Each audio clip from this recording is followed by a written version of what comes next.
this centering of men and just proving time and time again that they do not care.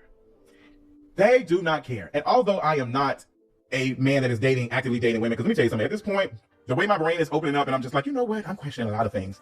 I just don't know. Who knows? I might be in a relationship with a woman. Somebody asked me, was I going to be in a lavender marriage? No, child. If we're going to be married, we're going to be knocking the boots. And I've had it before. It's pretty good. So who knows? Who knows? The more I want to be in a lavender marriage. Dead ass.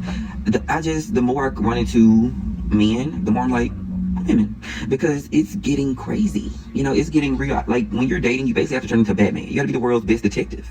You got to turn into Sherlock Holmes. Like, it's becoming a lot. And I was just thinking, black women are one of the top earners in the black community. And so are black men. Black gay men. And so are black gay men. So I'm thinking, if I find me a nice girl and we get together and we have a marriage and we get married or whatever, and we have some cute kids, I'm supporting her interest, she's supporting mine, we doing what's best for the children and ourselves. Like, it's just a supportive, loving home. Like, so let me spill the tea on why I believe this phenomenon is happening.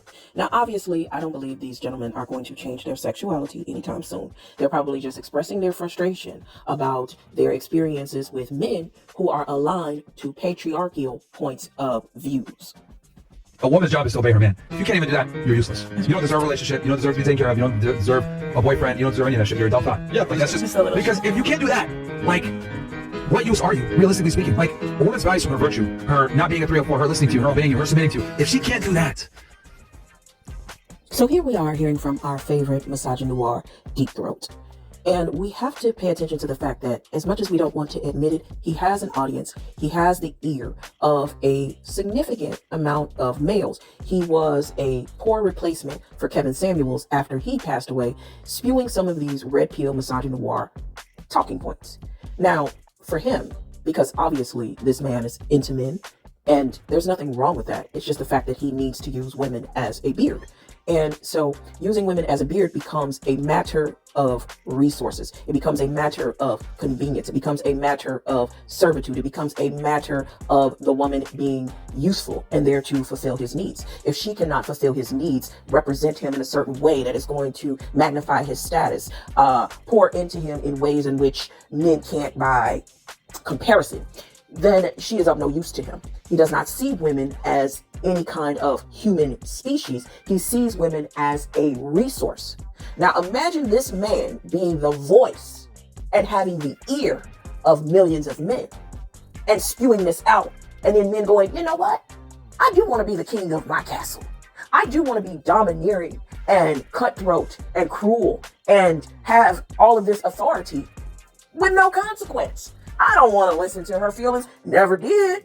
I just want her to shut up, make me a sandwich, do what I say, spread her legs, and yeah, that's going to work for me. So when they allude to a woman being wife material, it simply just means that you're a good servant, that you're someone who will fulfill their needs in their entirety, or at least they anticipate you will, with minimal amount of effort from them on their part. Ain't that a bitch?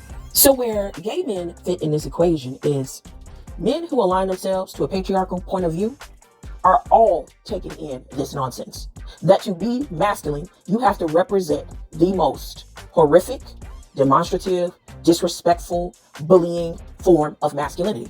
These Decepticons and pseudo-masculines are not deterred by other people's suffering. In fact, they relish in it and they want other people to suffer because that is what is making them feel strong and invincible. It is not relegated to just heterosexual men.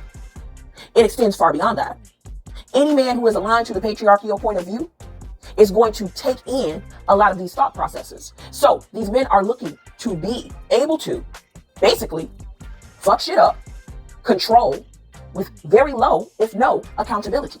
And your role and your job is to serve them without resistance, no hesitation, and no voice. So the women, the femmes, and the bottoms are all being treated the same exact way. The same exact way. When, as an individual, all you want is peace. All you want is autonomy. All you want is to be valued. But you're told you have no value unless I myself, the king, gives credence to your value. You are being bullied. You are being attacked and humbled. Unprovoked. For no reason. And it's all based on predicating the most fragile, abusive, and destructive form of masculinity. As I mentioned before, we see it in the White House. We see it with this current administration. And the only people that they are willing to acknowledge, because they don't want a cooperation, they want a dictatorship. They want to be able to demean, control, degrade whomever they want, whenever they want. So, nobody's trying to negotiate with them. These men have drawn a line in the sand and said, hey, if we can't come and take over, then we don't want it. And we're saying, if we can't get common human decency, we don't want it either. And now, the men who are on the side that say, hey, we can't take over, are crashing out and becoming more and more insufferable as a result. Because what they anticipate is the people that they need to fulfill their unmet needs will fold before they do, and that's not happening. So they're crashing out. They're crashing out. They're crashing out. And we're saying, this is getting worse than I could have ever imagined. This is fucking disgusting. And both the gays, the femmes, and women are just kind of taking observation of this phenomenon and experiencing them in ways in which, who wants that shit?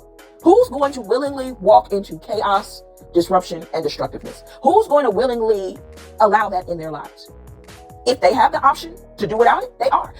So that is why you hear a lot of gay men saying, fuck that, I'd rather be with a woman. Because the tops are acting just like the pseudo alphas, but the pseudo alphas are mostly using women as a beard. Ain't that some shit?